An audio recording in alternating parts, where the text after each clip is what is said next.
مستورات نو سپیکر ته نږدې کېنئ او ماشومان بار کې ښه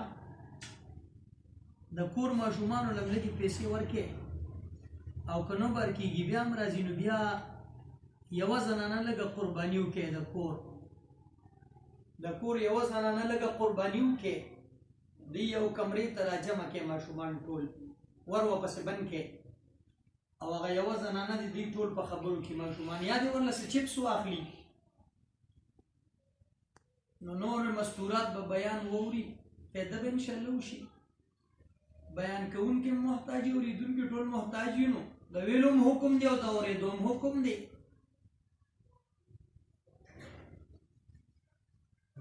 نو سپیکر ته نږدې کېنئ ښه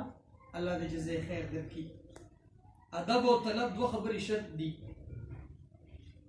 چا کې چې ادبي ادب دا ده چې خبرې نه مخ نه اړوي د خبرې په دوران کې خبرې هم نه کوي چغې سورې هم نه وایي او طلب دا دی چې نږدې کېني یو ځای کېني جغت صحابه کرام به داسې کېناسته چې یو څادر به یې خور کو ټول به ورکې راتله او حرکت به یې دومره نه کو چې مرغۍ به کېناستې او مرغۍ به په دې نه پوهېدې چې دوی کې حرکت شته او که نشته مرغۍ چې په یو څیز کېنو خو دا وي چې هغه بې حس او بې حرکت وي که نه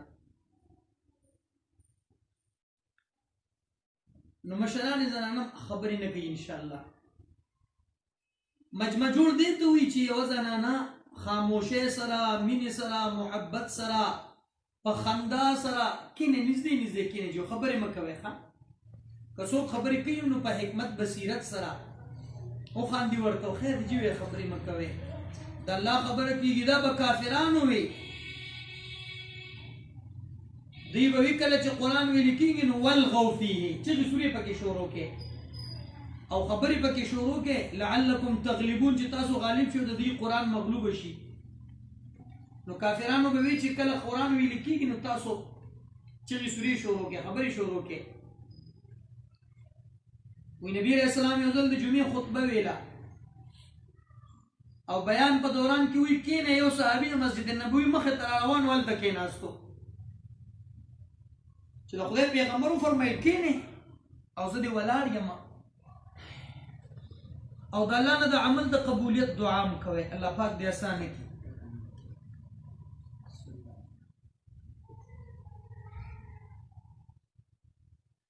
الحمد لله الذي لم يتخذ صاحبة ولا ولدا ولم يكن له شريك في الملك وهو على كل شيء قدير الذي رفع السماء بقدرته ووضع الأرض بمشيته وخلق الخلائق بإرادته وهو الأحد وهو الصمد وهو الذي لم يتخذ صاحبة ولا ولد ولم يكن له شريك في الملك يا رب لك الحمد العظيم لذاتك حمدا ليس لواحد إلا لا تدرك الأبصار والأبصار لا تدري له ولكنهه إدراك إن كان عيني لا تراك فإنني في كل شيء أستبين علاك الكون سبحه والحوت مجده والعبد ينساك وربي ليس ينساك ونشهد أن لا إله إلا الله وحده لا شريك له ونشهد أن سيدنا وسندنا وحبيبنا وشفيعنا ورحمتنا ومولانا محمد صلى الله عليه وسلم الذي أرسل إلى الناس كافة بشيرا ونذيرا وداعيا إلى الله بإذنه وسراجا منيرا الذي بلغ الرسالة وأدى الأمانة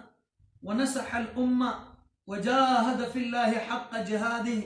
حتى أتاه اليقين فصلوات ربي وسلامه عليه اللهم صل على محمد النبي الأمي القرشي الهاشمي المكي المدني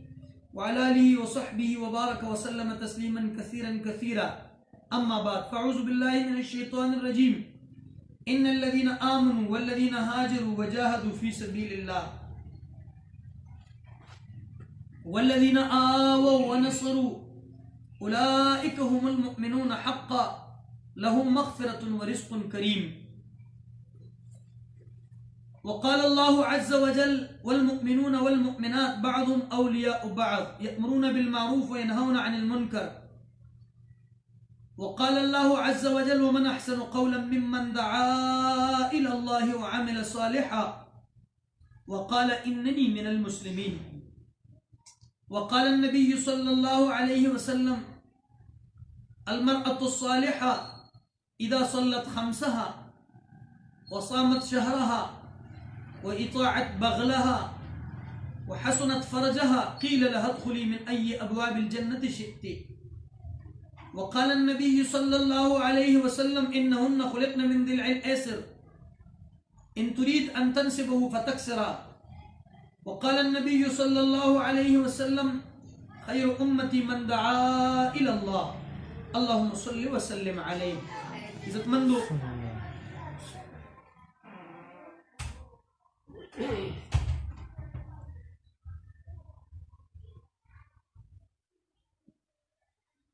زمونږ مهنت یوه حصہ د مستوراتو د مهنت ده او د سید الکائنات د محمد عربي صلی الله علیه وسلم په مهنت کې د ټولو نړمبه په زنانو کې لومبه حضرت خدیجه رضی الله عنها ایمان راوړو،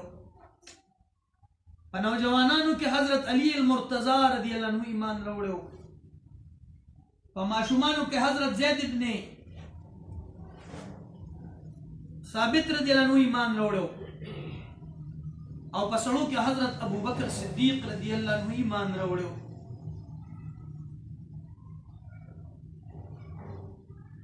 د لومبه ورځ نه زموږ په شریعت مطهره او شریعت محمدي کې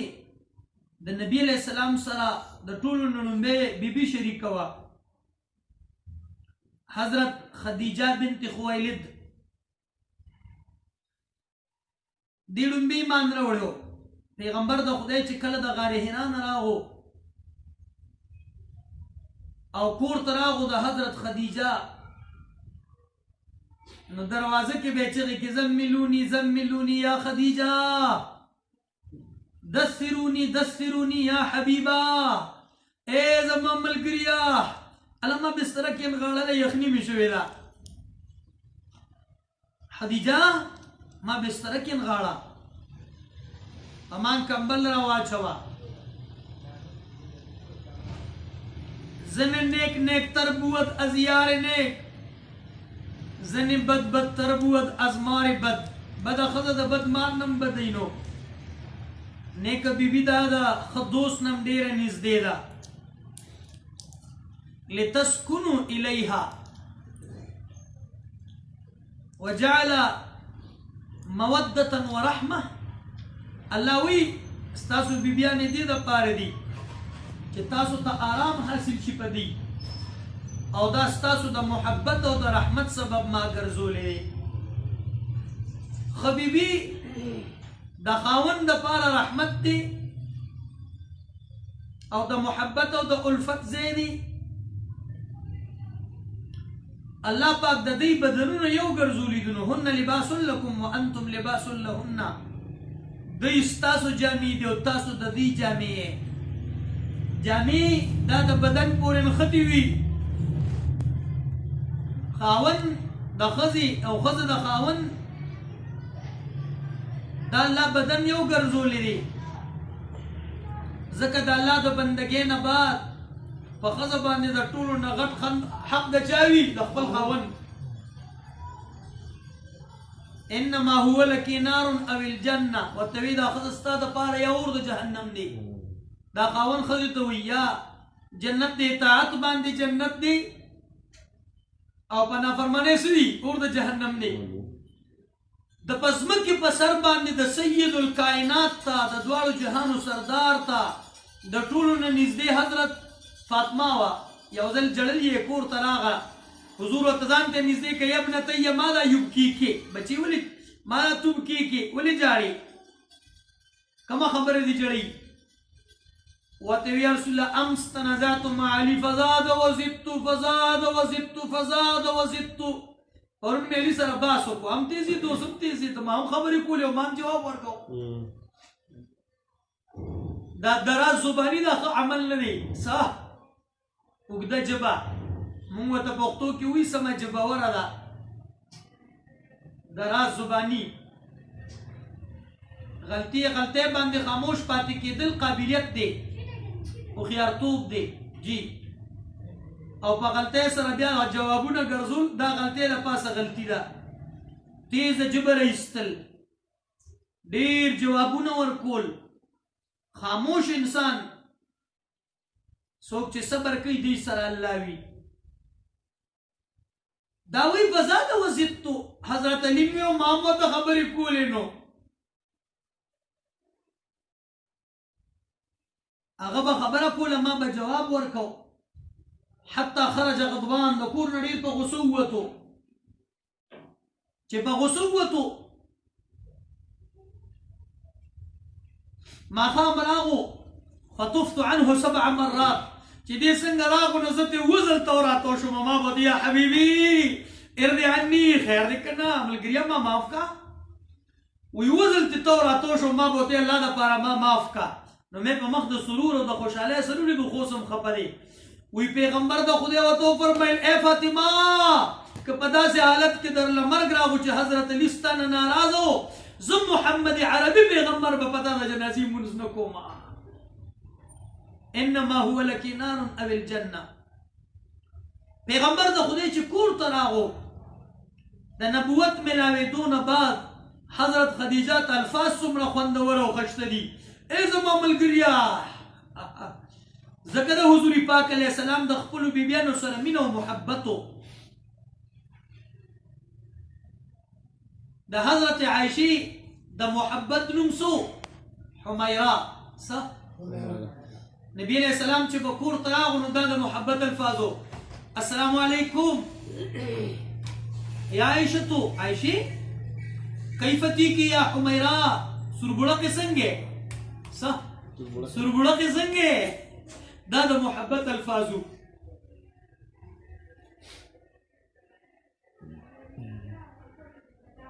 حضور پاک علیہ السلام چرته په جون کې مونږ ته داسې خبره نه ده کړې چې مونږ یې پرې خفه کړي وو حالانکې هر قسم حالات راځي د ښځې او د خاوند او بیا چې بیبیانې ډېرې وي مونږ پښتو کې ویو تل به خوارو زاري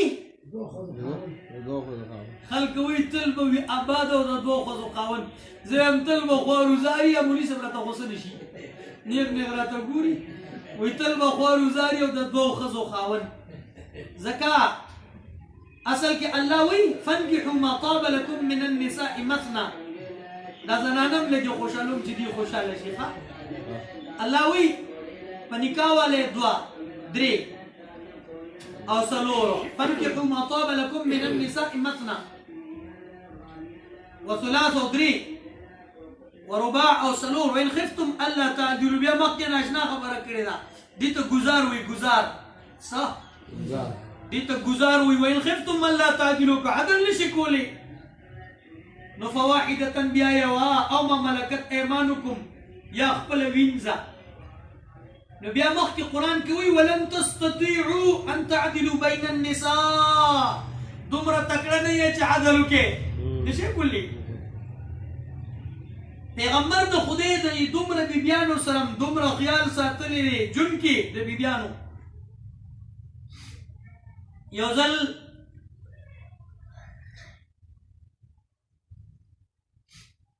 حضرت فاطمه رضی الله عنها وی حضرت زینب چې پیغمبر د خدای وکړو دا ډیره دستکار وه د لاس کارونه کار د دې ډیر تیز و قدرتي کار دی د بعضې ښځې د لاس درانو خوند ډیري دا قدرتي کار دی د کپړو ګنډل بعضې زنانه ښه کوي د لاس کار ښه کوي تر دې چې کټویم بعضې زنانه داسې وي چې یو زنانه له سیر غوښه راوړه په درې درنګ کې به یې دله خرابه کړي هسې به خوروا کې چپې وی راویو مزه به یې ني او بعضې زنانه له لوګان راوړه هغه هم درله درې قسمه پخوي ماشاءالله دا د لاس صلاحیت یې خدای چاله ورکړي وي حضرت زینب د لاس په کار کې هوښیاره وه حضرت ام سلمه کله چې د دې واده پیغمبر د خدای خبر ولېږلو ما سره رشته وکړه دې ورته ویل نه نه نه نه رشته نه کوم ما کې یو څو صفتونه یې ډېر دي خو ډېره زیاته ترخه یم پیغمبر د خدای وخندل ویې ورته سوال جواب یې په ورته ووایه خیر دی زه به د حکم ستا تریخوالی به الله تعالی وباسي دویم زما بچي دي یو پجه بچي مې دي حضور فرمایل ستا بچي زما بچي دي الله به ساتي د دې کشر لور و د هغې نوم زینب حضور به ورته ډېرې مینې نه زیانید وې نو په کومه شپه کومه چې د دې د واده شپه وه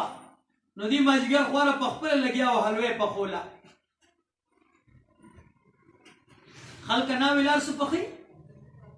دا حضرت ام سلمہ په خپله لګیا وه حلوه یې پخوله حضرت زینب د خپل واده د شپې حلوه په خپله پخ کړې وه قابله هوښیاره وه حضرت عایشې وې دا چې واده کېده نو وایي مزه ډېره غوسه ومه ځکه خلکو به دې ډېره یادوله چې د هوښیار هم ده قابل هم ده خشته هم ده نو کله چې دا راواده که پیغمبر د خدای ما راغه ما دې چې عایشې ټول خلک یې دومره صفت کړي ته نه ګورې وایي ما داسې د پوزې نه اواز وایستو او وایي مخ مې واړو وایي بیا هم نه صبرېدم وایي غلې لاړم او د دې د کوټې د ور کې وایي ور نو پرده وه پرده مې اوچته کړه چې مې کته وایي دا ډېره خشته وایي ما له داسې غوسه راغله وی پیغمبر د خدای د دې سره ډېره مینه او دې به فخر کوو چې زما نیکه الله په اسمانونو کې تړلې ده حضرت زینب به وایي زه پېغله یو واحده د بیبي ما چې پیغمبر د خدای ما سره نکاح کړې ځکه دا اتو نهو کالو په عمر کې رشته وشوه هم داسې وه وی كنت جالسة في جیلولة بني حارثه د بنو حارثه او د انصارو په یو کور کې مې پټال ځانګل د انصارو یو ښځې څو ښځې راغې لاس مې ونیو ما ته یې ویل چې شي مخ دې ورک شه راشه وایي پس په منډه منډې راوستم چې کور ته یې رادننه کړمه وایي سا مې تله راتله مور مې په مخ یو لپ اوبه راتوی کړې او مور مې سترګو نه اوښکې تلې وایي ما ورته ویل چې ولې ویل چې نوی کور دې مبارک شه بېګاه یې د واده شپه ده ما ذبحت والله ما ذبحت شاة ولا جزوره نه اوښانه لال شو نه ګډانه لال شو بس یو کمیس یې راته واچوه ما ته ویې مبارک دې شه واده دی او د انصارو پېغلو به نغمې ویلې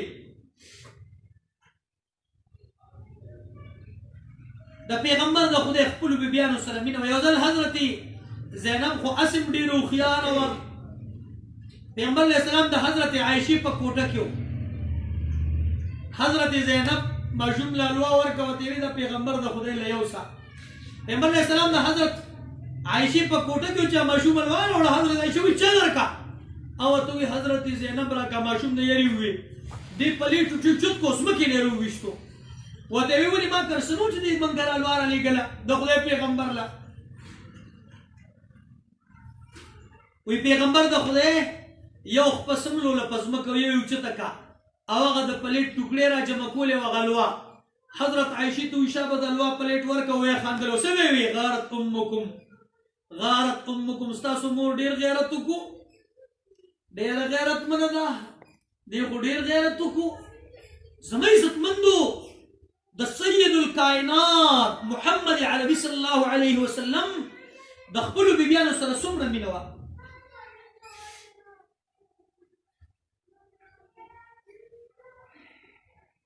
په ژوند کې یې خپلې بیبي ته چېرته کنځل نه دي کړی موږ هم کنځل نه کوو که نه پښتانه نه کوو که نه او چېرته یې په ژوند کې خپله بیبي نه ده وهلې آی های یو خبره مې خولې له راغه وکړم که نه مور مې د خدای پاک وبخي یو ځل یې ما ته ویلي دا ښځه نه وې ما کور والا ته وی مې یاره دی خو دې خوشحالېږي چې ته ووامه فطرت دا دی موږ پښتانه خو ښځو ته د پردي ډیران د غرو په نظر ګورو پیغمبر د خدای او شریعت مطهره ورته څه مقام ورکړی دی یو انګریز په یو مولوي صاحب باندې اعتراض وکړو ورته وی تاسو ښځې ډېره سختي کوئ چې تاسو ښځو سره دی لاس بل چا سره نه میلاوي ښځې ستاسو بل چا سره لاس ولې نه میلاوي 11 رشتې داسې دي چې هغوی سره د ښځې لاس میلاول جایز دي نور چا سره لاس ملاول نشته. یو خبر کوم ټول واورئ توجه سره. موږ پښتانه یو ځای ژوند تېروو، ټولو ګاډیګانې یو ځای ژوند تېروي. مجبوره یو چونکې زموږ معاشره هم د امن ده الحمدلله، غیرتمند یو، داسې د څه خبرې خطر هم ني. خو شریعت مطهره موږ د دې نه آګاه کړي یو چې خیال کوئ ګورئ یو ځای ژوند کې داسې ژوند تېر نه کوئ کوم چې د شریعت د هغې نه منې کړې ده. لاس چا سره هم مه میلاوئ. لاس میلاول د ښځې خپل خاوند نه، اسخر نه، پلار نه، وروڼو نه، بچو نه، نوسي نه، کړوسي نه، او د دې نه لاس دوی سره لاس میلاول جایز دي. بل چا سره لاس میلاول اوښي سره لاس میلاول جایز. نو هغه انګریز اعتراض وکړو ستاسو زنانه بل چا سره لاس ولې نه میلاوي؟ نو هغه مولوي صاحب ډېر ښه خبره وکړه، ورته ویې د برطانیې ملکه نه چې ده هغې سره هر سړی لاس میلاولی شي. هغه ورته نه، د هغې خپله سیکورټي مقرر ده، هغې سره به څوک لاس میلاو کي. او چې څوک لاس میلاوي مخکې ترې ټایم اخلي. ورته وي اوه قسمه خلک هغې سره لاس میلاولی شي. ورته وي ستاسو نه خو مونږ بیا ډېر ښه یو، ستاسو صرف ملګري د باغه نظر ګورئ. زمونږ د کور هر د کور مېرمنه ملکه نه ده، دې ته مونږ په هغه نظر ګورو. شریعت بس چې ډېره مجبوري ده او کور کې بېګار راځي نو اجازت شریعت نه دی ورکړی. خو زه به یو خبره وکړم، لرې نه لالا سلام علیکم، کاکا سلام علیکم، ماما سلام علیکم، تر په خیر راغلی، دادا سلام علیکم. دا ستړي مه شي، لرې نه وکړو، ځه سلام علیکم وځه. لاس میلاول په اسلام کې کوم دي؟ نشته لاس میلاول. او که په دې هم د کور خلک خفه کېږي نو خدایه زړونه یې روغ کړي. داسې نه یم چې زړه وچې، خدایه زړونه یې پاک کړي او الله زړونه یې روغ کړي او الله په شریعت یې برابر کړي. ځکه ډېرې فتنې د دې نه هم ولاړېږي په کورونو کې. جنګ او جګړې وایې دا موږ له اوس په قوم کې اوس نقصان پیدا کوي. رشتې را باندې روانوي. ډېرې رشتې داسې وي چې په هغې کې زه خپله تللی یم. تبلیغیان دې غټې غټې ګیرې دي او ناستو دا خبره چې وایي زنانه به یو بل سره لاس میلاوي. زما عزتمندو ښځې خبره هم دا کوله. په اسلام کې د شریعت مطهره کې د زنانه څه حکم دی؟ نو په اسلام کې د ټولو نه لومبی سلام چاته راغلی دی؟ په اسلام کې د ټولو نه لومبی سلام حضرت خدیجه ته راغلی دی. ابو بکر، عمر، عثمان، علی، طلحه، زبیر، سعد، سعید، مهاجرین، انصار چاته نه دی راغلی. په اسلام کې د ټولو نه لومبی سلام حضرت خدیجه ته راغلی دی. جبریل علیہ السلام انسانانو کې د نبی نه بعد د ټولو نه لومبی سلام حضرت جبریل د حضرت خدیجه ته ویلی دی. زما عزتمندو لومبی معاونه د نبوت په محنت کې څوک وه؟ حضرت خدیجه وه.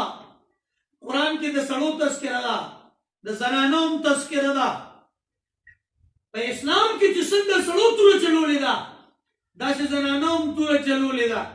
یو ځل د حضرت عمر رضی الله عنه په زمانه کې پړونی راغله. پېژنې څه ته وایي؟ د څادر نه غټ پړونی زمونږ په وطن کې به وو، اوس تقریبا خدای دې ختم شو. غټې برقې راغې. دا د حیا، د عزت، د خوند او د محبت جامه ده. یو عرب را سره ملو شو د اردنو. موږ یمن کې وو، ماسخوتن شیخان وایي چې عرب د اردن 15 شیخان راځي. ما وایي زه هم درسره لاړ شم، ایرپورټ ته ورسره زه هم لاړم. دوی چې راغله د شپې 12-1 بجې راغله، کېناستو. نو عربو کې دا عادت دی هر یو کس خپل تعارف کوي. هر یو کس به تعارف کوم، ما هم تعارف وکړو. ما ورته من پاکستان، اخوکم من پاکستان، اسمي انهار، نوم مې انهار دی، پاکستان نه راغلی یم. خارجین عندكم واحد سنه بالقدام پیدل کالم دي دلته. دا اردني شيخ ماتي انتم من باكستان، اهلا اهلا اهلا اهلا. كيف الاخ؟ كيف يا شيخ؟ انتم اين انتم في باكستان؟ باكستان كذا كم زي؟ ما ودينا من البشتو، قبائل البشتو نحن. ما في قبائل البشتو انتم. تاسو پښتنه ما یو والله رجال، انتم رجال سړي. بیا ما ته وی سمعنا عندكم الحجاب، مونږ اوریدلی تاسو کې پرده زیاته ده زنانو. نعم الحمدلله. بیا ما ته وایي چې نصابونه تلبسون الکیس ستاسو ښځې خو هغه بوجۍ په سر که نه ما وخندل بیا زمونږ ښځې بوجۍ په سر الحمدلله پیغله جنیا دې په بورقې په د ټوپۍ په برقه کې وځي دلته به خلک د عزت په نظر ګوري او که مخې ګونجي د اویاو کالو په پړونو کې نو خلک به وایي دا زموږ تجربه ده موږ هم د دې معاشرې بچي یو دنیا ورته ګوري جوړ چې داسې شي د فتنه روانه ده د پیغمبر د خدای په زمانه کې چونکې دا برقې نه وي پړونې وو روایاتو کې راځي حضرت عایشې رضی الله عنها چې په حجة الوداع کې طواف کول وی پړونې یې کم از کم 1 ذراع د مخ نه 1 ګز ښکته شری ګز د لاس د سنګري نه د لاس ګوتو پورې دومره ښکته نو هغې داسې په لاس نیولي وو او ځمکې ته به یې کتو تیز تیز کږې وږې خپې ښودي او تیز تیز طواف یې کو حضرت عایشې رضی الله عنها زما عزتمندو د حضرت ابو عمر رضی الله عنه په زمانه کې یو ځل پړونی راغه په غنیمت کې نو په هغې کې یو پړونی داسې و چې په هغې د سرو زرو سلمه ستاره شوې وه د سرو زرو کار پکې شوی و په نرو ترونو باندې 18 پړوني و ټول یې تقسیم کړه یو ته صحابو پټ کو او دی پټ کو نو اخر کې حضرت عمر د امیر المؤمنین یو پړونی پاتې شو جي او داسې خوندور شانتې دي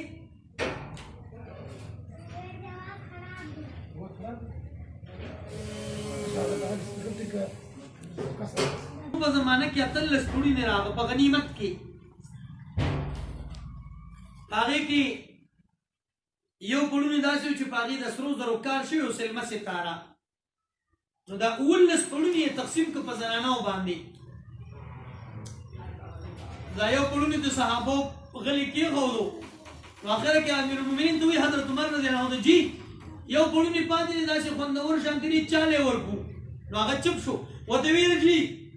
دې ناوې ګل به ورکو عبدالله ابن عمر د حضرت عمر رضی الله عنه ګور وه ورته وایي چې هغې له به ورکو اوس یې واده کړی د پې ناوې ده نو هغه ورته وایي نه نه نه ما ته د دې حقداره معلومه ده ورته وایي دا پړونی واخلې او حضرت نصیبه بنت کعب حضرت ام عماره له ولېږې ای ورته وایي دا خو موږ ساتلي وو چې ستاسو کرې ولېږو ورته وایي نه موږ کرې مه لېږې ما د خدای د پیغمبر نه اورېدلي وو چې د احد په میدان کې صحابه ټول تسنس شو نو حضور فرمایل والله ما رأيت يمينا ولا شمالا الا تنحى عني ما چې بخي طرف ته کتو او که ګس طرف ته مې کتو نو چې ښي طرف ته به څوک راتله حضرت ام عماره به دې خوا توره واله او چې ګس طرف ته به مې کتو دې به ګس طرف ته توره واله د احد په میدان کې دا یوازې ما زما محامي وه دې یوازې ما د میدان حفاظت کړو او د احد په میدان کې د دې په اوږه کې دومره زخم جوړ شو چې دا سپق پکې ننوتو د ګوتو پیغمبر د خدای چې د حمراء الاسد نه واپس راغو نو د ټولو نه لومبې د دې تپوس له راغو دې کار ورننوتو او چې حضرت ام عماره ته وایي چې ته ټیک یې نو بس ما سره د چا پروا هم نشته د دې زوی حضرت زید یې یو ځل نبي علیه السلام مسیلمه کذاب له ولېږلو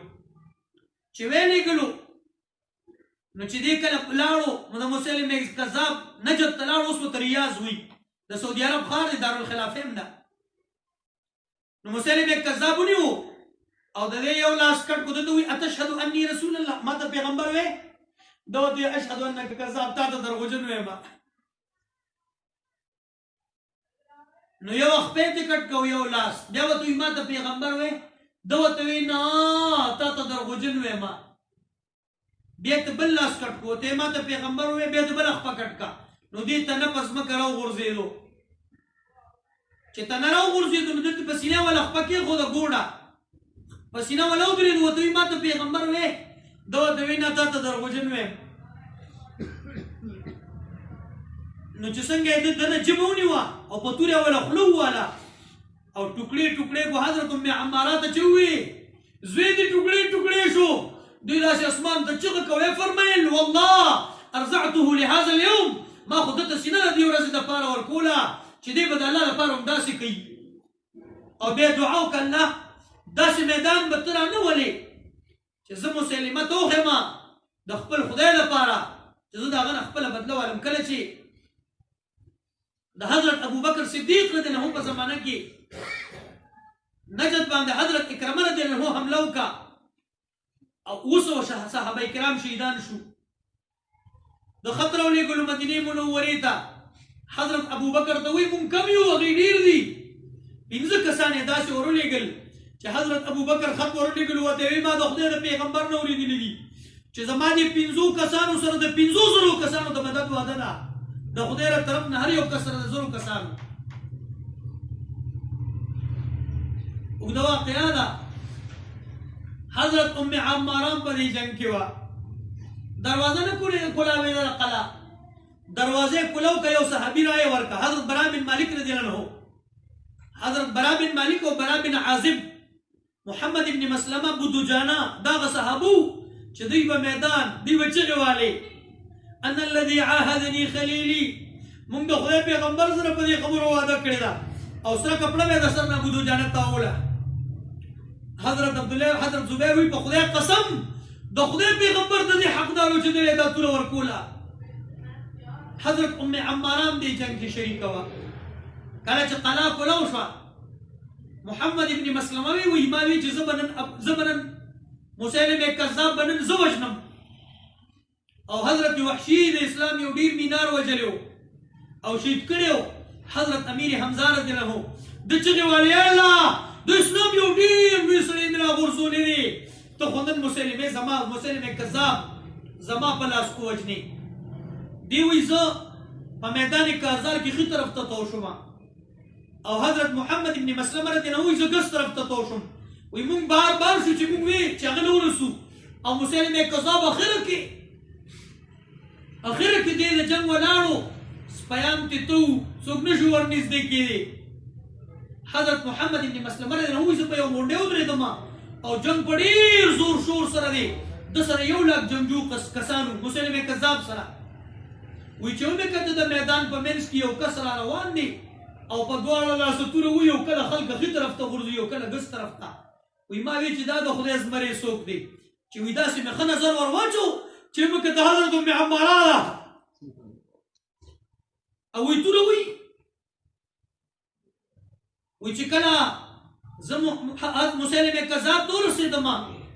نو وی زما توره او د حضرت ام عماره توره یو ځای شوې او د ښي طرف نه د حضرت وحشي چاړه راغه هغه به 2 مخې د چاړه غورځوله برچه او چې کوم طرف ته به غورځول هغه هدف به ایشتو دی وی زه پرې نه شوم چې زما توره اول راغه او که د ام عماره توره اول راغورځېده او که د حضرت وحشي چاړه راغه خو دومره مې واورېدې چې یو پیغله د کوټې په سر ولاړه وه او هغه چیغه کې مات سیدنا قتله حبشي زمونږ سردار وفات شو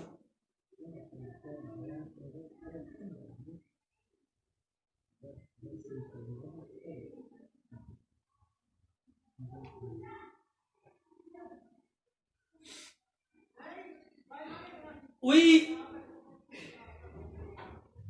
چې ما وکتل نو یو پیغلې چیغې والې زموږ سردار مړ شو او یو حبشي غلام وویشتو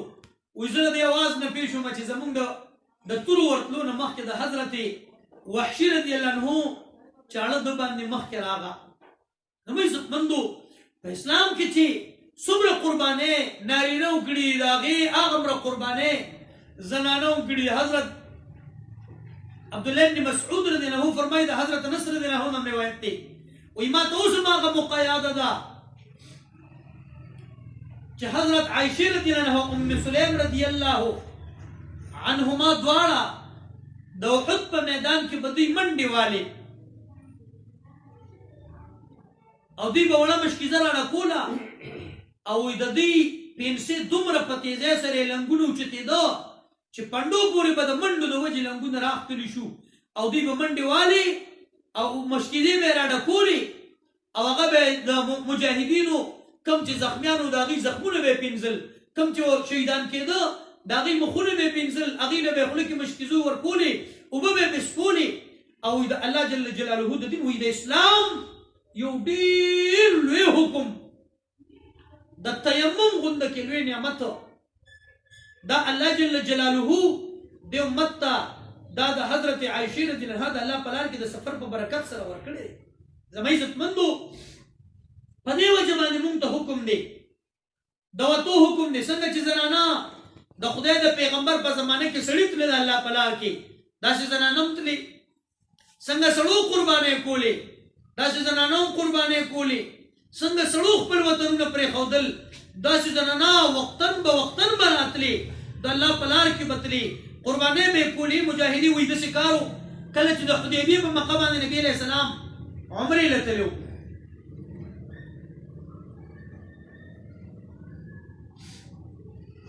عمرې نه چې لاړه په لاره باندې د حدیبیې په مقام باندې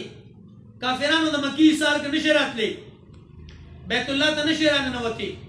دوی یې منې کړو او چې منې یې کړو پیغمبر د خدای سره معاهده ولیکله خط یې ولیکلو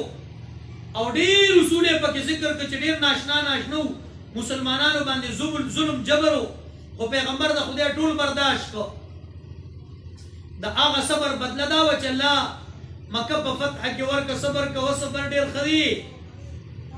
دی په قرآن کې صابرین ستایلي دي بعضې وختونه داسې وي د انسان د هغه صبر په بدله کې الله بدلې ورکوي پیغمبر د خدای صحابو ته اعلان وکړو 1400 صحابه دي چېر سرونه وخورئ سرونه کټ کې ویښته کټ کې سرونه وخورئ او احرامونه وغورځوئ واپس مدینې منورې ته ځو صحابه وی مونږ خو د عمرې په نیت راغلي یو د بیت الله ځمکې ته نږدې یو مونږ به داسې ځو او چا هم سر ویښته کټ نه کړ پیغمبر د خدای بیا اعلان وکړو په درېیم ځل یې بیا اعلان وکړو اوس د الله رسول دی په صحابو کې محبوب دی او یو قسم نه پاسې چې ویښته کټ کې پیغمبر د خدای ډېر خفه شو رنګ مبارک یې تک سور شو د غم د وجې نه او د حضرت ام سلمہ د مسلمانانو د مور خیمې ته راننوتو اناسته پیغمبر ته خدای ته وایي د الله رسول تاسو ولې خفه یې ورته وایي زه صحابو ته چغې وایم چې احرامونه وغورځوئ چې ځو دوی نه غورځوئ زه ورته چغې وایم چې ویښته وخورئ دوی نه خورئ پیغمبر د خدای ته حضرت ام سلمہ رضی الله عنها وایي د الله رسول داسې وکړئ تاسو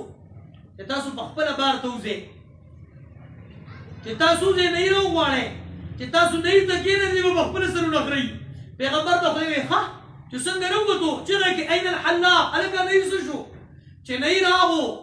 او پیغمبر د خدای په ویښتو یې چاړه کېښوده بس ټول صحابه یو بل ته کېناستو ویښته یې وخورېل زما عزتمندو کله ډېر سفرونه داسې وو چې د سید الکائنات محمد عربي صلی الله علیه وسلم په ژوند کې د صحابیاتو د سفر په برکت سره دومره خیرونه الله دې امت ته ورکړي دي قرآن کې د زنانو تذکرې شته که نشته قد فلح كثير من الرجال وما افلح من النساء الا 4 سړي خو ډېر زیات کامیابي دي چې خپل ایمان په محنت خو څلور داسې زنانه دي چې د هغې تذکره الله په قرآن کې کړې ده د هغې صفت الله په قرآن کې کړې دی ډېر یو روایت کې راځي ډېرو ښځو ښه تخصیص کړی دی خو دوه ښځې داسې ښه تخصیص هغې کړی و د خپل خاوند په رشته کې د خاوند د طلب د رشتې په طلب کې هغې داسې ښه تخصیص کړی و چې داسې بل چا نه دی کړی حضور پاک علیه السلام وفرمایل